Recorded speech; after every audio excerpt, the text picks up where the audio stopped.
The following are prints. They are all signed, numbered, and framed, and donated by Peter Marcel of the Peter Marcel Gallery in Bridgehampton. The reserves for each are $500. Sid Solomon, Untitled. A powerful graphic work by one of the legends of the Hamptons art scene, going back to its heyday. Sid Solomon began showing regularly in New York in 1959 with the Seidenberg Gallery. In the 1960s, his reputation reached an apex.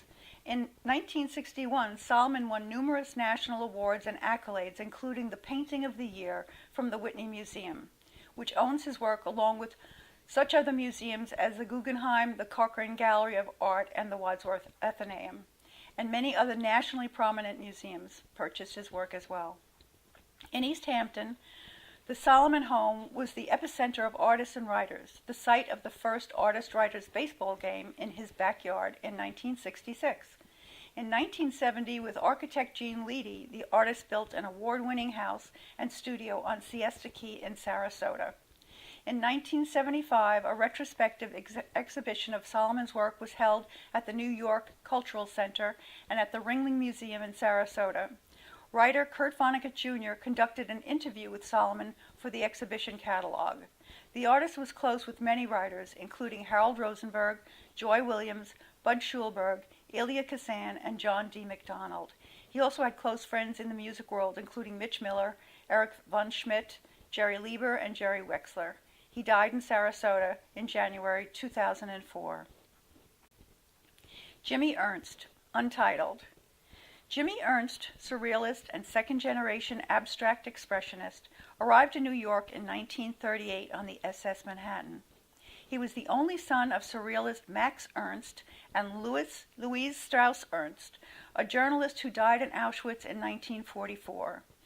Jimmy Ernst's works represent a range of media, including prints such as this one, as well as oil on canvas, ink and gouache on paper, collage elements, and painted sculpture. In his early years in New York, he worked with Rudy Blesh for Circle Records and designed covers for the jazz musician Baby Dodds.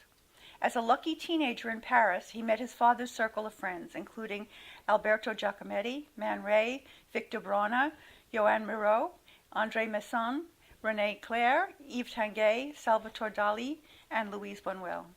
After emigrating to New York, as Ernst worked to secure travel to America for his parents, he began to produce paintings using leftover mailroom cardboard and poster paints.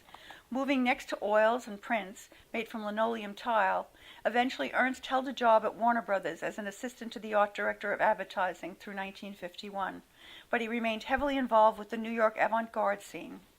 In 1950, he participated in the artist sessions at Studio 35 and joined the Irascible 18 in protest of the Metropolitan Museum of Art's bias against abstraction. A balance of life and work continued as Ernst took up teaching jobs at the Pratt Institute and Brooklyn College, completed various visiting artist positions, produced sculptures for television shows, published articles for College Art Journal and Art in America, and became a U.S. citizen and father of two. He passed away in 1984. Dan Rizzi's interpretive use of collage elements pays homage to the legacy of Kurt Schwitters, George Braque, Paul Klee, and Henri Matisse. Rizzi has an impressive exhibition record of shows in prominent galleries and museums, including the Corcoran Biennial in Washington, D.C. He received a BFA from Hendrix College, an MFA from Southern Methodist University, Dallas, and has had numerous reviews in national publications, including the New York Observer, Dallas Morning News, The Art Economist, Art News, Art Week, and Art in America. His work is in dozens of private and public collections, including the Metropolitan Museum of Art, Museum of Modern Art, Museum of Fine Art Houston, Scottsdale Museum of Contemporary Art, and the San Antonio Museum of Art. Paul Davis. The title of this is Matthew. Even if you do not know the name Paul Davis, you are likely to be familiar with his work if you went to any Broadway or off-Broadway shows in the 1970s or 80s.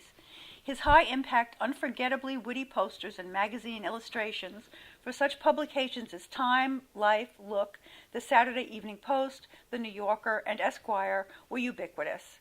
When the prestigious Centre Georges Popindoux Opened in Paris in 1977, Davis was the first American artist to have a solo show.